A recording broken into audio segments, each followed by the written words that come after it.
Bueno, muy Bueno, buenas tardes. hablamos. Mi nombre es Carlos Mario Garzón. Soy docente del Departamento de Física de la Universidad Nacional y el día de hoy traigo una charla que hacemos de tiempo en tiempo en nuestro seminario de grupo con temas que nos están generando debate, que nos están generando controversia. No nos hemos golpeado aún, pero hemos estado ya cerca por causa de ciertas diferencias en temáticas muy puntuales, ¿no es cierto? Entonces, de tiempo en tiempo, a cada 2 años o a cada un año, preparamos una charla tocando alguno de esos temas controversiales.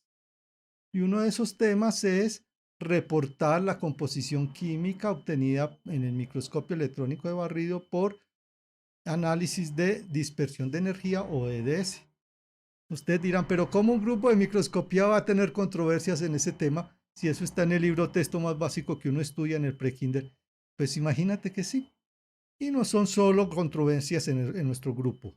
Cuando hacemos parte de las bancas de maestría, de doctorado, revisores de paper, etcétera, o con nuestros colegas en el pasillo, notamos cómo el uso de mucha terminología, de muchas referencias, son contradictorias. Los de una orilla piensan que los de la otra orilla están equivocados y ya se podrán imaginar que hay viceversa, ¿no es cierto? Eso ya lo explicaba mi abuelita, todo tiene que ver con todo y viceversa. Entonces, no nos ponemos de acuerdo. En particular, el día de hoy, déjenme por favor, les comparto una pantalla con unas diapositivas que traje para esta presentación, si ustedes son tan amables. En particular, el día de hoy vamos a hablar sobre cuando expresamos la composición química de aleaciones y compuestos en microanálisis por espectroscopía de dispersión de energía, ¿no es cierto? Aleaciones y compuestos. En el curso, en el grupo tenemos químicos, físicos, ingenieros, creo que hemos llegado a tener biólogos, bueno, de diferentes áreas y entonces esta pregunta siempre es para nosotros un gran dolor de cabeza. ¿Sí? Siempre, sin excepción. Entonces espero poder traer alguna información útil. No le voy a resolver la duda a nadie, pero simplemente les voy a recabar qué es lo que yo pienso al respecto. Y tú, por favor, hoy por la noche, en lugar de ponerte a pensar, a contar ovejitas, piensa si eso que yo te estoy pasando como mi idea se corresponde a lo que tú tienes como idea. ¿Sí? Si eso sí está de acuerdo contigo, o refútame en tus sueños y dime, no, estás equivocado. Antes de comenzar, les quiero recordar, están cordialmente invitados. Todas y todos los días viernes a las 4 de la tarde tienes una cita con nosotros. Siempre te esperamos, ¿sí? Mi nombre es Carlos Mario Garzón. Obviamente Garzón viene de mi amado padrecito, Ospina, que viene de mi amada madrecita, y soy profesor asociado en dedicación exclusiva. Saco algún tiempo para dedicarle a mi familia, pero esencialmente mi tiempo va en dedicarle a la Universidad Nacional, a quien quiero, adoro y quien me retribuye muy bien, ¿no es cierto? Si tú me quieres contactar, por favor no lo dudes, bien pueda contáctame. Recuerda que por lo que resta de este año, infelizmente, me debes de contactar por email o por teléfono. Esperamos que a partir del próximo año me puedas contactar allí en el departamento de física, puedas ir, invitarme a un café o yo te invito a uno, si tú así lo prefieres, ¿no es cierto? Nuestra charla del día de hoy, ¿sobre qué es que trata? Recuerda, composición química de aleaciones y compuestos, aleaciones y compuestos. Entonces hemos dividido esta charla del día de hoy en 5 grandes espacios. Un primer espacio sobre el enlace en los átomos, el enlace atómico, con énfasis en los sólidos, ciertamente, porque en el microscopio básicamente analizamos sólidos. No es obligatoriamente solo sólidos, pero es nuestra área de análisis, ¿no es cierto? Vamos a recordar qué son las aleaciones, los compuestos, los intermetálicos, que son un gran dolor de cabeza a la hora que uno ve los reportes que salen de los laboratorios. Vamos a recordar en qué consiste la técnica de espectroscopía por dispersión de energía para microanálisis químico, básicamente enfocada en el análisis de aleaciones y compuestos, ciertamente. Luego vamos a hablar de cómo reportar la composición química de esas aleaciones, compuestos intermetálicos y de otro tipo de materiales tecnológicos que estén en su forma de sólido. Vamos a ver ejemplos de la literatura y vamos a hacer análisis de esos ejemplos y les voy a pasar mi propia opinión. Es una opinión humilde que te traigo, pero no es una opinión que te traigo porque me la imaginé ayer por la mañana o antier al mediodía, no. Es una opinión que he venido madurando a lo largo de los años y con cariño te la traigo el día de hoy. Y terminaremos obviamente con una parte donde intentaremos sacar a limpio qué podemos sacar a limpio de esta charla del día de hoy. Esta charla del día de hoy tiene muchas cosas en conclusiones, entonces vamos a aprender muchas cosas. ¿Cuál es mi compromiso? Mi compromiso es que hasta el final de la charla tú vas a estar consciente de que reportar la composición química de una aleación no tiene los mismos cuidados que reportar la composición química de un compuesto. Y que si estamos hablando de un intermetálico, pues podemos estar hablando de un intermetálico estequiométrico o no estequiométrico y los cuidados no son los mismos. Entonces mi compromiso es que al finalizar la charla del día de hoy, tú no vas a volver a ver un reporte de composición química por EDS desprevenidamente, sino que tú te vas a poner eléctrico y vas a intentar refutar lo que así se te dice, no por la medida en sí, sino por la forma de presentar. Es importante hacer bien la medida, es esencial, pero es igual de importante, es igual de esencial reportarla adecuadamente. La una cosa sin la otra no tiene mayor sentido, ¿no es cierto? Nosotros medimos para reportar. Medir bien y reportar mal es básicamente lo mismo que medir mal, ¿no es cierto? Mejor no hubieses hecho nada, tú hubieses quedado en la cama, ni te hubieses levantado, ¿no es cierto? Para reportar mal, tiempo sobra, gastas tus recursos y los de los demás. Entonces es esencial reportar bien. ¿Vamos a reportar qué? La composición química de aleaciones, compuestos intermetálicos. Es importante entonces cómo los átomos están allí enlazados, porque una de las importantes diferencias entre esos aleaciones, compuestos intermetálicos, deviene del enlace, el enlace entre los átomos, ¿no es cierto? Y obviamente las propiedades de los materiales están muy entrelazadas con el enlace entre los átomos. No es el único factor, obviamente, pero es un factor importante. Entonces, así a grosso modo, pudiésemos hablar de tres tipos de materiales de acuerdo a sus enlaces. Entonces, tenemos unos enlaces débiles que tienen un ordenamiento únicamente muy corto orden, como en los líquidos, o unos que no tienen ningún tipo de permanencia en el tiempo, son absurdamente inestables en el tiempo y no tienen ningún tipo de orden, como en los gases. O en los sólidos, donde tenemos un orden de largo alcance, alguien dirá, pero si es amorfo. También hay un tipo de orden, obviamente no es el orden del cristal perfecto, pero también hay un tipo de orden, ¿no es cierto? Como les decía, entonces las propiedades de los materiales tecnológicos dependen mucho de esos enlaces entre ellos. Si el enlace es predominantemente metálico, pues hablamos de metales. Pero puede ser que tenga una componente metálica y una componente covalente. Entonces empieza a alejarse de su comportamiento metálico, pero tiene una parte covalente y aún continúa teniendo una predominancia metálica. O puede ser que predomine el enlace covalente, como por ejemplo en los semiconductores. Cuando analizamos las propiedades de un semiconductor, nos basamos en sus enlaces covalentes, ¿no es cierto? O puede ser, por ejemplo, que nos basemos en su carácter iónico covalente. Eso es un parámetro muy importante que usamos cuando estudiamos los cerámicos y los vítreos.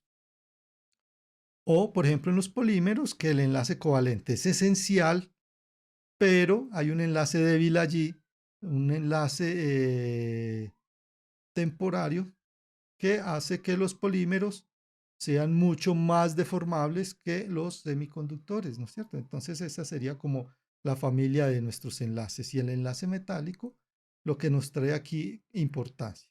Entonces a partir de ese enlace metálico o ese enlace covalente o ese enlace iónico o la contribución de esas fuerzas de Van der Waals, ¿cómo vamos a dividir las aleaciones y los compuestos? ¿Y qué es un intermetálico? Entonces vamos a estudiar eso. Pensemos, por ejemplo, en unos metales puros.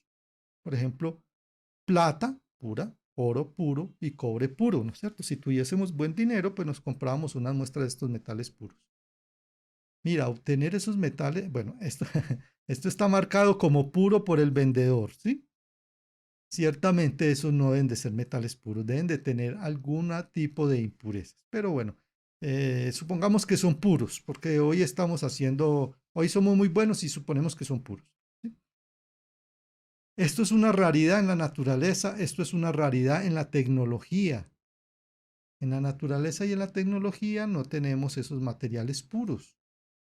Inclusive en actividades más cotidianas, como este bello anillo de esta señora, que consta de 3 aleaciones de oro. Es de oro, el anillo es de oro, pero una parte está aleado con plata, otra parte está aleado con cobre, otra parte tiene menor aleación de ellos, lo que hace de que tenga características diferentes. Entonces a eso es lo que llamamos una aleación metálica.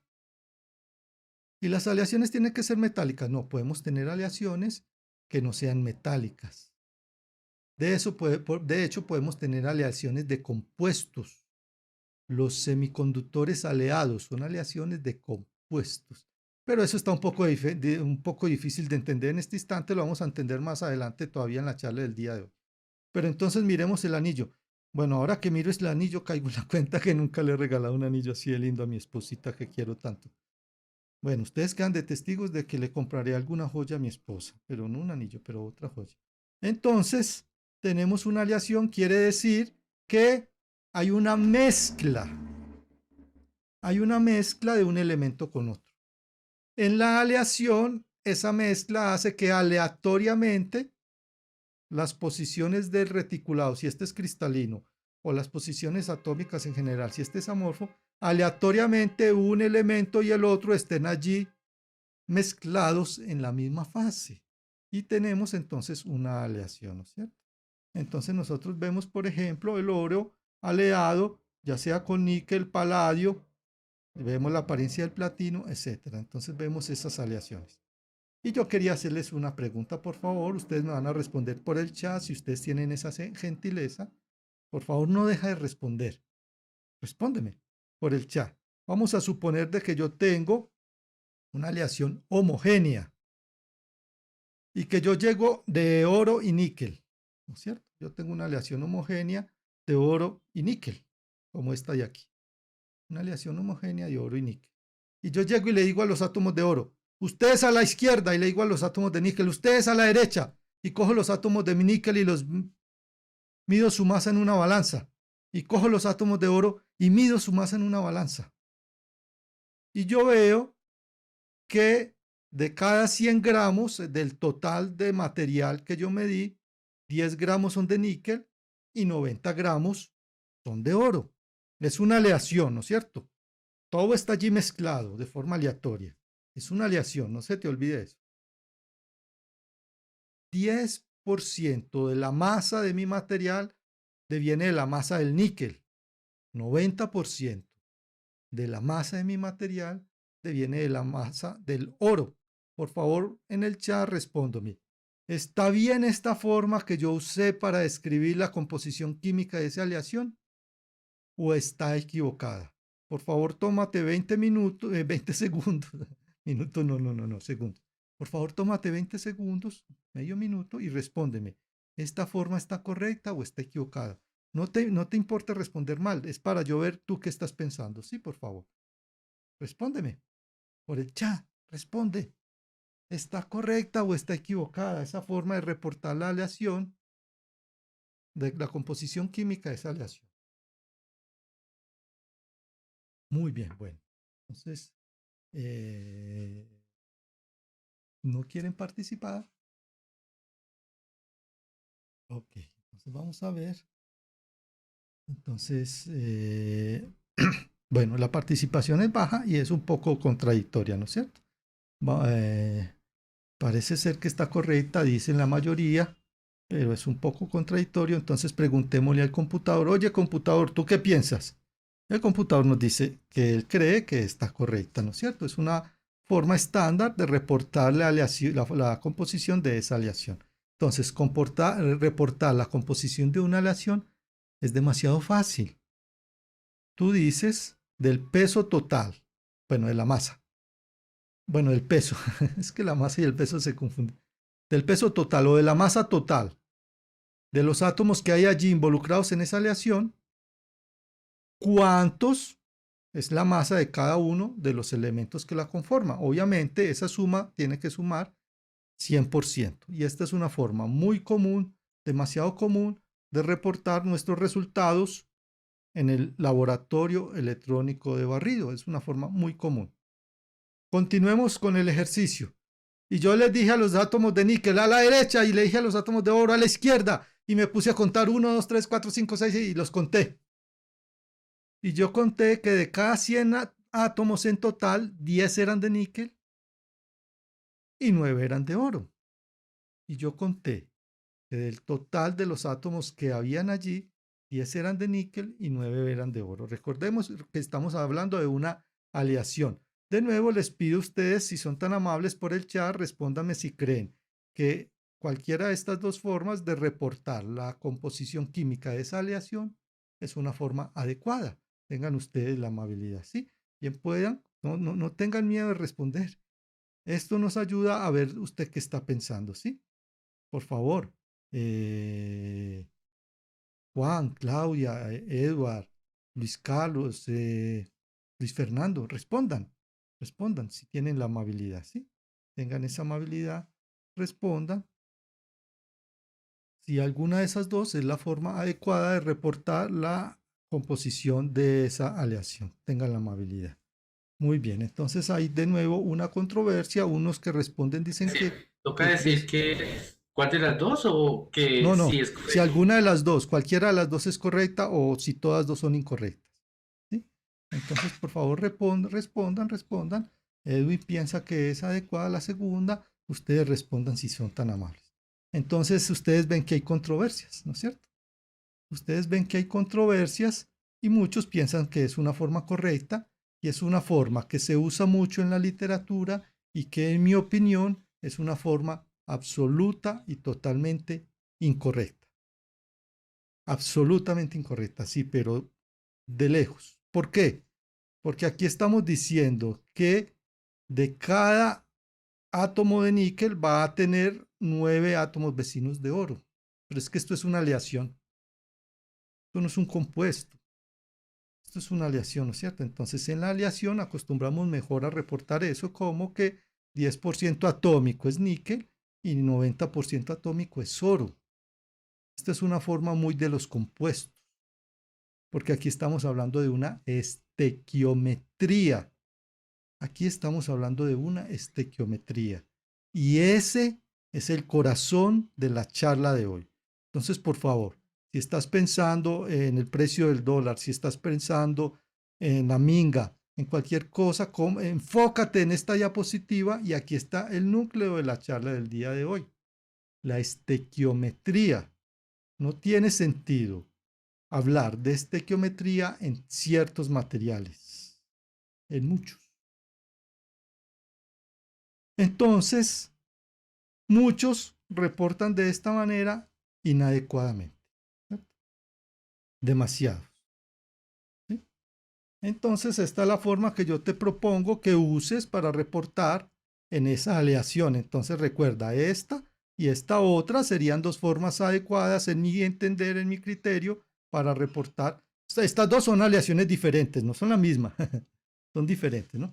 Son formas adecuadas de representar la composición química de esas aleaciones, ¿no es cierto? Ahora nos surge la duda, profesor, ¿y toda aleación es una solución sólida?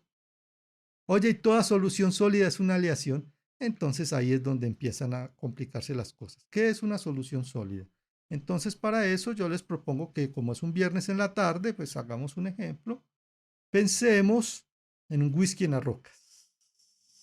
Pensemos un alcohol líquido y un hielo sólido.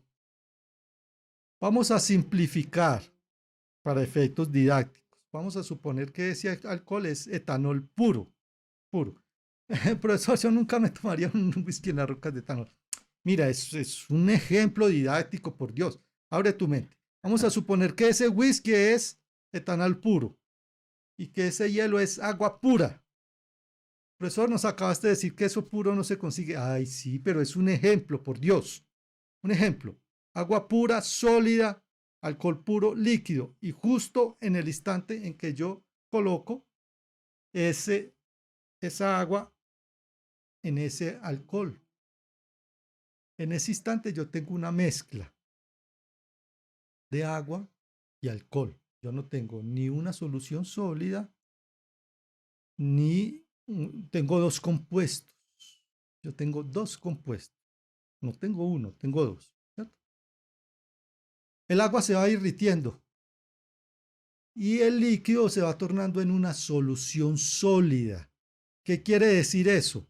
Que el agua se va incorporando en lo que era alcohol y no se cambia la estructura y va continuando con la misma estructura esa agua disuelta en ese alcohol.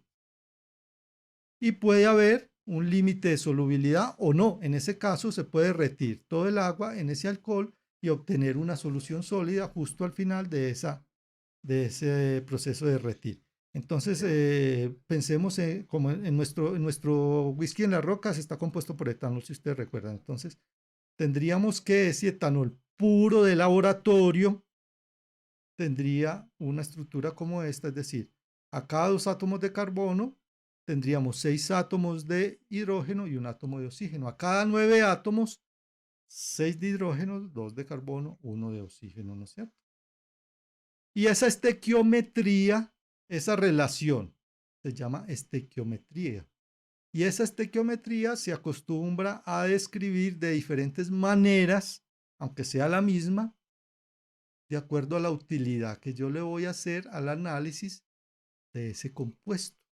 Resulta que ese compuesto tiene en sí mismo, tiene estructura, entonces a veces nos gusta dividirlo en su estructura o a veces simplemente nos interesa reportar la estequiometría. Entonces esta sería la fórmula química de ese etanol. Y el agua. Entonces en el caso, esa es agua pura, ¿no?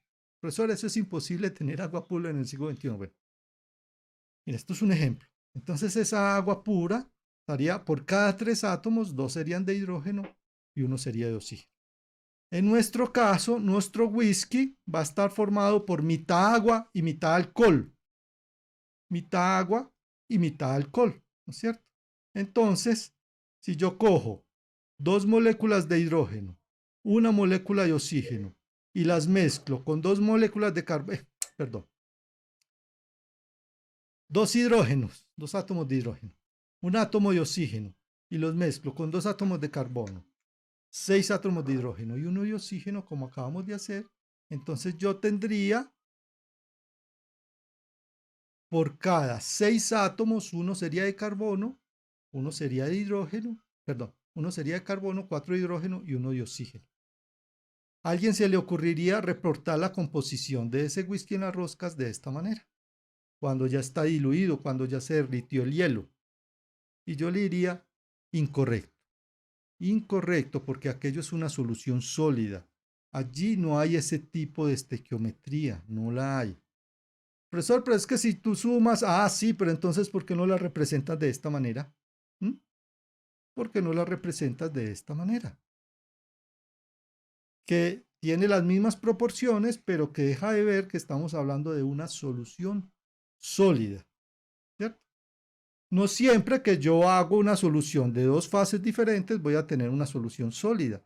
Por ejemplo, si yo en lugar del alcohol tenía aceite puro y le agregué la agua líquida pura, pues el aceite va a disolver una pequeña cantidad de agua y el agua va a disolver una pequeña cantidad de aceite a temperatura ambiente, presión atmosférica. Es decir, va a haber 2 soluciones sólidas. Alguien piensa que allí no se obtiene solución sólida, pero no, allí hay 2 soluciones sólidas. Lo que pasa es que tienen límite de solubilidad.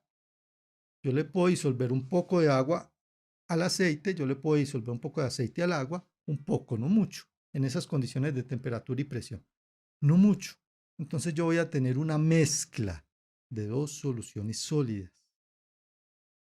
Y muchos de los materiales que nos llevan al laboratorio de microscopía son mezclas de fases. Son materiales bifásicos, trifásicos, polifásicos. Y algunas de esas fases son solución sólida con solubilidad ilimitada, otras son solución sólida con solubilidad limitada, otras son compuestos, otras son intermetálicos. Y muchos reportes salen del laboratorio como si eso no existiese, salen así. Muchos reportes salen así. Y eso es completa y absolutamente equivocado. Pero así, diametralmente equivocado, ¿sí? Bien, entonces ya sabemos que es una solución sólida y que será un compuesto. Pues entonces, y que será un intermetálico. Entonces, en los intermetálicos o compuestos intermetálicos en el compuesto, como en el caso del agua, como en el caso del etanol, o como estos compuestos en materiales tecnológicos de ingeniería, entonces yo voy a tener una estequiometría por causa de los enlaces y voy a tener una direccionalidad. No se trata solamente de estequiometría, es que yo voy a tener una direccionalidad. Entonces, cuando tengo un carácter covalente iónico de mis enlaces, yo tengo una direccionalidad y una estequiometría. Entonces, allí tengo un compuesto. Y entonces yo necesito que por cada dos átomos de este esté acompañado o rodeado de un átomo de esto. Entonces hablo de un compuesto. Ahora, estos compuestos que te traigo aquí como ejemplo son compuestos de laboratorio sintetizados en condiciones muy complicadas y en los materiales que recibimos en el laboratorio, muchas veces ese compuesto tiene otras cosas. Entonces, en realidad no es ese compuesto, es una mezcla de cosas.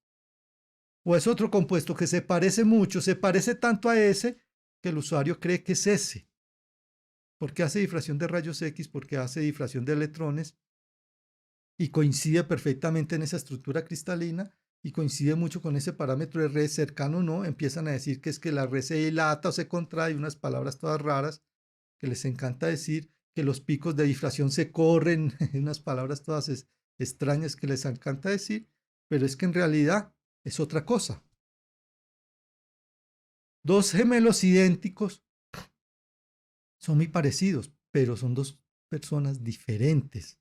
Entonces, en general, a nosotros nos confunde que esto es nuestra referencia y así la asumimos. Por ejemplo, si analizásemos agua, nosotros no analizamos agua en el laboratorio, pero te pongo el ejemplo del agua para que me entiendas mejor. Y entonces me dicen, te traje H2O. Lo menos probable es que hayas traído un compuesto que exactamente tenga dos átomos de hidrógeno por uno de oxígeno. Puede tener más oxígeno por causa de que tenga oxígeno disuelto, puede tener otra gran cantidad de otros elementos. Entonces, claro, yo voy a tomar el H2O como referencia, pero lo que yo tengo allí no es agua. Entonces, recuerda, compuestos pueden ser intermetálicos. Un compuesto puede ser intermetálico. ¿Qué quiere decir intermetálico? Que hay, la palabra intermetálico viene de sistemas binarios, aunque ya no hace necesariamente referencia a sistemas binarios, hay multicomponentes, pero empieza allí en los binarios. Entonces, en un sistema binario hay una aleación que permite solubilidad, es decir, solución sólida. Entonces, hay una aleación que permite solución sólida de un elemento en el otro cuando es muy rico en uno o cuando es muy rico en el otro. Pero cuando es rico en ambos, resulta que ya no permite alearse, ya forma es un compuesto. Si esa aleación, muy rico en uno y pobre en el otro, o muy rico en el otro y pobre en uno, es un metal, a ese compuesto, cuando es muy rico en los dos, se llama un compuesto intermetálico. ¿Por qué? Porque está entre dos metales. Ese es el lenguaje de nuestro idioma. Inter, entre los dos metales, por eso se llama un compuesto intermetálico. Entonces el oro admite solución de plomo en pequeñas cantidades siendo un metal. El plomo admite pequeñas adiciones de oro continuando siendo una solución sólida metálica. Pero cuando yo tengo en esta proporción, entonces él forma otra fase diferente, que es un compuesto. Y se llama un intermetálico. Ahora, puede ser que... Ay, traje la diapositiva que no era. Discúlpenme. Puede ser que ese intermetálico tenga un intervalo de solubilidad. Entonces ya ese intermetálico no es un compuesto porque tiene un intervalo de solubilidad. Es decir, es como si hubiese desviaciones de esta estequiometría y se reporta mucho así, mucho. cuando es incorrecto. No es que él tenga desviación de la estequiometría, es que él no obedece esa estequiometría. Él tiene una solución sólida, limitada, pero una solución sólida, ¿no es cierto? Entonces, solución sólida, aleación. Compuesto intermetálico, monofásico, polifásico. Tienes que tener consideración de esos elementos cuando vayas a hacer tu reporte. ¿Y vamos a hacer reportes sobre qué? Sobre de espectroscopía por dispersión de energía. ¿Y por qué? Pues porque sobre eso trata la charla. Eso es lo que tenemos en el laboratorio, ¿no es cierto? Entonces recuerda, hay una tecnología de detectores que ya salió de circulación hace aproximadamente unos 10 años más o menos, por ahí, pero que todavía está muy presente en los laboratorios mucho y va a estar muy presente todavía porque es costoso reemplazarla. Y hay otra tecnología, pues que es la más moderna, que es la que tú comprarías actualmente si vas al almacén y pides que te vendan un detector, ¿no es cierto? De tal suerte que este supera con mucho a esta tecnología anterior. Pero el principio en el cual se basa su detección, pues es el mismo, ¿no es cierto? Es el mismo principio de detección. ¿Ellos qué hacen? Ellos detectan fotones que inciden sobre ellos. Entonces estos detectores básicamente detectan fotones de rayos X que inciden sobre ellos.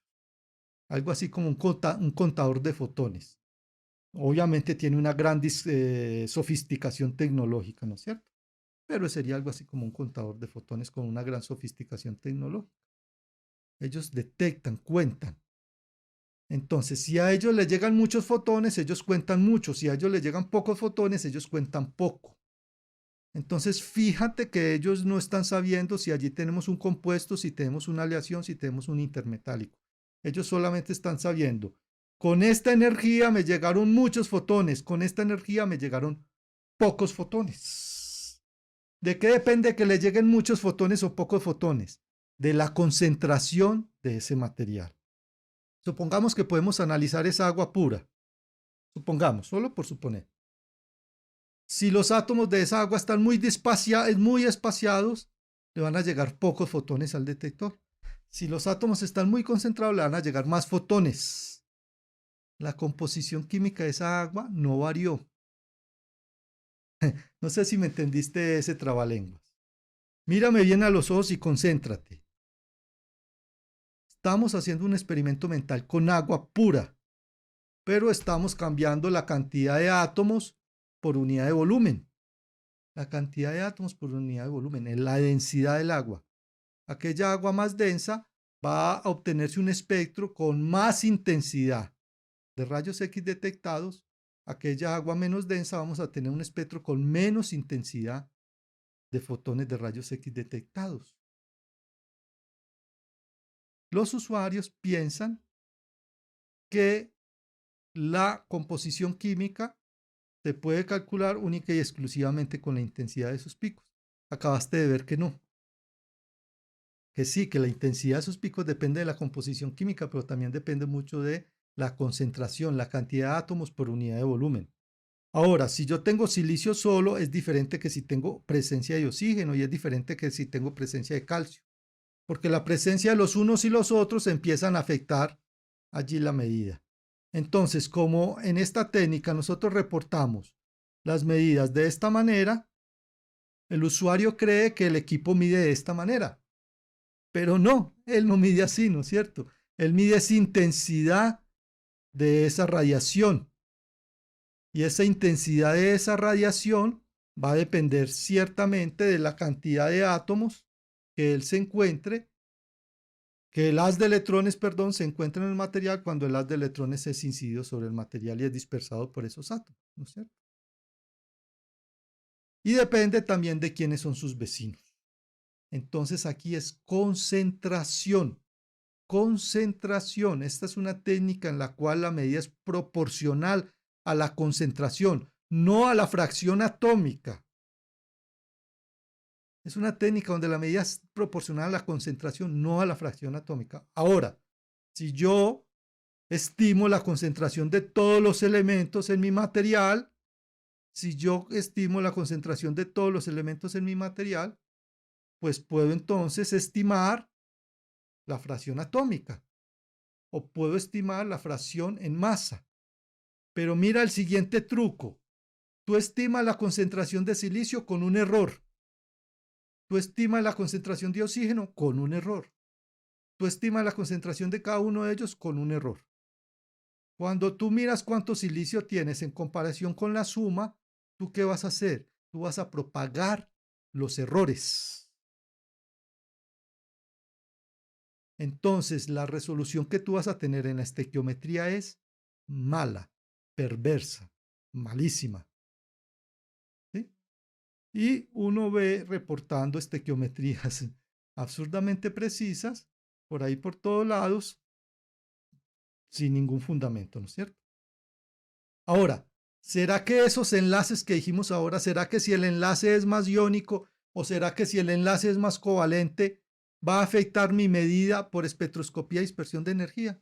La respuesta es muy clara, básicamente no. Va a afectar en una milésima. Tienes que ser mago para darte cuenta. Entonces, básicamente, tu técnica es insensible a que eso sea un intermetálico, a que eso sea un compuesto o a que eso sea una aleación. Tu técnica básicamente es insensible a que tengas un material monofásico, trifásico, polifásico, etcétera. Entonces, cuando tú vas a reportar esas estequiometrías y esos caracteres, esas características de estequiometría, de covalente, de iónico, de compuesto intermetálico, ten mucho cuidado, ten demasiado cuidado.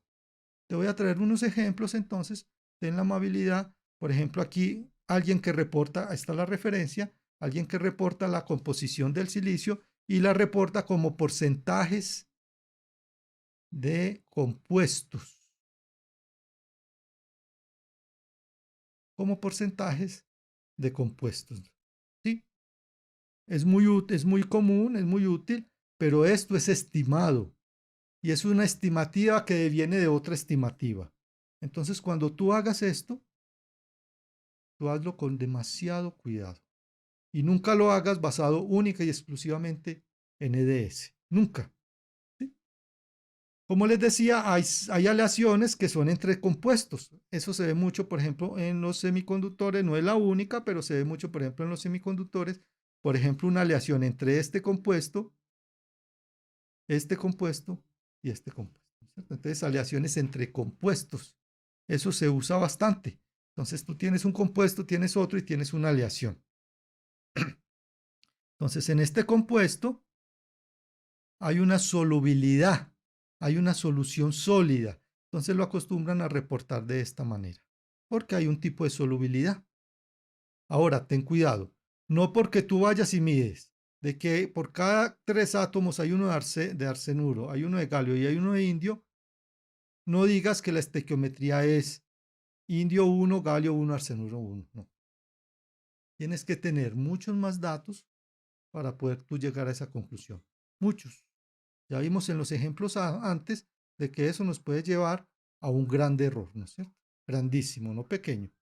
Entonces ten bastante cuidado cuando tú haces eso. Tenemos otros tipos de materiales en que también hay una solubilidad restringida y que unos elementos son solubles y los otros no. Es como si tuviésemos dos reticulados.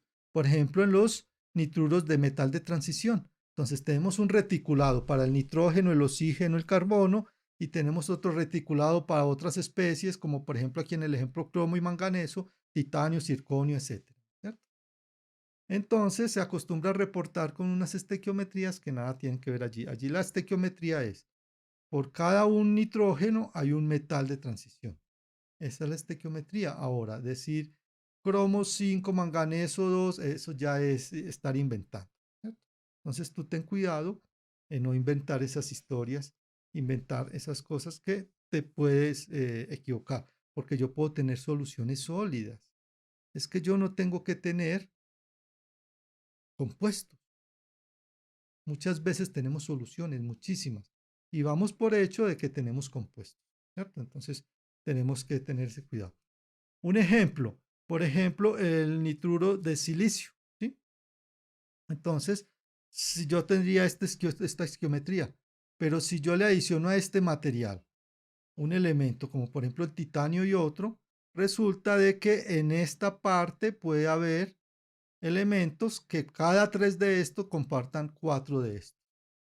Entonces de un lado tenemos una solución y por la otra cara tenemos el compuesto. Entonces tenemos que tener cuidado con eso, ¿sí? O por ejemplo circonio con nitrógeno. Lo acostumbran a expresar de esta manera la gran mayoría de veces de forma inadecuada. Acostumbran a llamar un nitruro subestequiométrico, un nitruro sobreestequiométrico, ¿no es cierto? Entonces, subestequiométrico, sobreestequiométrico. Acostumbran a decir de esa manera. Aunque muchas veces en realidad, bueno, yo no pudiese saber cuánto es esa estequiometría por esta técnica, por lo que ustedes ya les mencioné. Si yo tengo un 10% de incertidumbre en mi medida del nitrógeno, en la concentración, y un 2% de incertidumbre en la medida de concentración del circonio, pues la estequiometría va a tener un error relativo por allá como del 12-15%, ¿no es cierto? Es decir, es dificilísimo de poder determinar aquí pequeñas cantidades, absurdamente difícil. Bueno, yo sé que están un poco cansados, entonces vamos a concluir nuestra charla del día de hoy. Como les dije, tenemos muchas conclusiones, bueno, no son conclusiones, como para finalizar.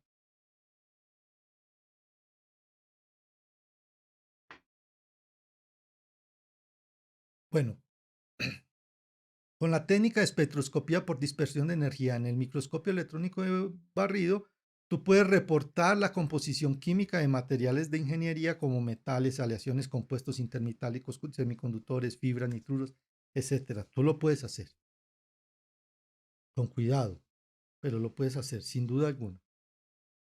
Tú no puedes hablar sobre el estado de los enlaces atómicos. Esta técnica no te permite decir eso. Tienes que hacer otros estudios para poder saber eso.